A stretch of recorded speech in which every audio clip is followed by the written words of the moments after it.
Programme में एक बार फिर खुशामदीद। बात कर रहे थे दुनिया भर के मेहनत कशों की, और मेहनत कशों को खराज तहसीन पेश किया जाता है आज के दिन की निस्बत से। लेकिन ये वो अनसंग हीरोज़ हैं जो किसी भी मुल्क की इकॉनमी में और उसकी तरक्की में अहम किरदार अदा करते हैं। हकूक़ की जब हम बात करते हैं, हकूक़ के तहफ़्फ़ुज़ की बात करते हैं, तो आज भी एक बड़ा चैलेंज है, इग्नोर किया जाता है और इस्तेहसाल जो है वो किया जाता है मज़दूर तबके का। इस पर बात करेंगे। हमें ज्वाइन किया है मंजूर अहमद रज़ी साहब ने।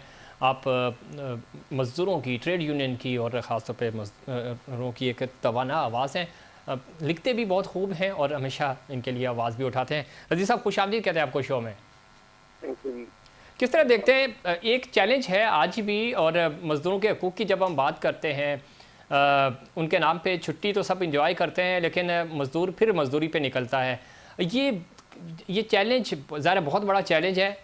इस तकसीम को कैसे ख़त्म किया जा सकता है? इन चैलेंज से कैसे नबरज़मा हुआ जा सकता है जनाब? देखिए जनाब, बात यह है कि आइन में हमारे सारे मौजूद है। हम पीपल पार्टी का मैं फाउंडर हूँ, वो तो साहब भाई ने मुझे जानते थे, और उन्होंने हमारे जो मार्क्सिस्ट लोग थे जिन्होंने पार्टी बनाई, वो तो साहब जब आए पहला ही नारा ये था कि रोटी कपड़ा और मकान, सोशलिज्म हमारी मीशत, आवाम और हमारा निज़ाम जो है वो हो गया। तो उसके बाद 3 से लेके 31 तक में ये बुनियादी हुकूक जो है ये हमारे हो गए। हर शहरी को रहाइश, खुराक, तालीम और सेहत दी जाएगी, लेकिन इस पर अमल दरामद नहीं हो सका जी। आज ये हालत है कि पाकिस्तान रेलवे एक बहुत बड़ा इदारा था, हिंदुस्तान की बात तकसीम होकर के 1.5 लाख मुलाजमीन काम करते थे, और कोई हमारी 1200 गाड़ी ट्रेनें चलती थी, माल गाड़ियाँ भी 10-12 चलती थी।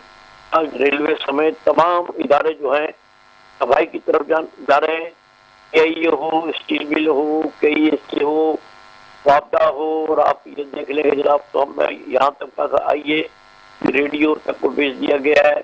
तमाम जो एयरपोर्ट है उनको फरोख किया जा रहा है, हाईवेज को फरोख किया जा रहा है, और निष्कारी की जा रही है। बड़े बड़े कौमी इदारों की जो मैंने 2-4 नाम लिए, सारे मुल्क को गिरवी रख दिया गया। और ये अमरीका ने वर्ल्ड बैंक, IMF के कहने पर हमारे हुक्मरानों को कहा है, और ये अमल जारी है। इसकी वजह से मजदूर बेपना परेशान है। फिर ये कि कंट्रैक्ट मुलाजमीन रखे जा रहे हैं, ठेकेदारी का निज़ाम है। तो मजदूरों को जो हुकूमत ने तनख्वाहें मुकर्रर की है, गैर रुनरमंद की 40,000 और रुनरमंद की जो है 42,000, वो भी इम्प्लीमेंट नहीं हो रही। स्कूल के टीचर हैं या अस्पताल के मुलाजमीन हैं, उनका बुरा हाल है। इसी तरह दीगर इदारों में भी कम से कम जो हुकूमत ने ऐलान किया है वो तनख्वाहें तो दी जाए। रेलवे तबाह हो गई है, बेड़ा गर्क कर दिया गया है। इसमें तो खैर कोई शक नहीं। स्टील मिल की बात कर रहे हैं, रेलवे की बात कर रहे हैं, PIA तो अब खैर उन्होंने वैसे ही प्राइवेट कर दिया, बेच ही दिया है। लेकिन ये 3 बड़े इदारे थे जो हमारे यहाँ, और ये वो लोग थे, ये वो ट्रेड यूनियंस थी जिनको आप लीड भी करते थे, जिसके ऊपर बड़े ये बाकी जो मजदूर तबका है उनकी भी नुमाइंदा आवाज़ होती थी। आजकल एक तो आवाज़ वैसे ही नहीं उठाई जा रही, लोग भी परेशान हैं। इसका हल क्या निकलेगा? 40,000 पे में अगर अमल तो हो नहीं रहा सैलरी पे, और ये 40,000 मिल भी नहीं रही, मिल भी जाए तो 40,000 में वो गुजर बसर कैसे करेंगे, अपना महीने का बजट कैसे बनाएंगे? ये एक सवाल है आज भी।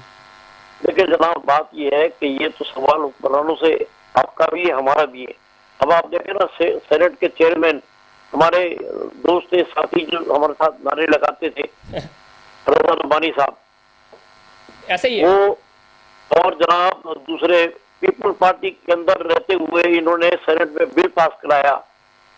हयात इनकी हर चीज फ्री है, 11 मुलाजमीन होंगे, बेपनाह मालात हैं इन दोनों ने। हालांकि किसी और से करा सकते थे। दुख ये होता है कि हमारा यार था रज़ा रब्बानी, स्टूडेंट से लेकर के ट्रेड यूनियन के अंदर भी ऐसा ही है, इन्होंने बिल पास किया। इसमें अगर ये मंजूर वक्त भी चूंकि कम है, मैं आपके गोशे गुजार कर दूं। आप तो जानते ही हैं, आपकी जमात तो उस वक्त रोटी कपड़ा मकान, और ख़ास तौर पे जब मजदूर और किसान की जब हम बात करते थे या तुलबा की बात करते थे तो पाकिस्तान पीपल्स पार्टी का नाम आता था।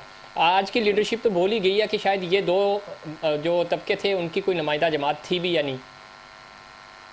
नहीं, हमारी जमात तो ये वैसे तो लेफ्ट के हमारी कम्युनिस्ट पार्टी थी, अब अवामी वर्कर पार्टी है, लेकिन सब लोगों ने, चीन नवाजों ने पीपल पार्टी का साथ दिया, भुट्टो साहब ने पावर में आने के बाद बहुत सारी बारात दी थी हमें, यानी लेबर कोड बनाया, एसएससी का नहीं, वो तो डिपार्टमेंट हुआ, लेकिन बनाया। आज की बात कर रहे हैं, आज तो कुछ नहीं है रजी साहब। आज नहीं, आज तो सब बेकार है। आप देखो ना, हमारा दोस्त था उस्मान गनी, उसका बेटा सईद गनी जो है वजीर मेहनत भी रहा, वजीर बल्दियात भी रहा।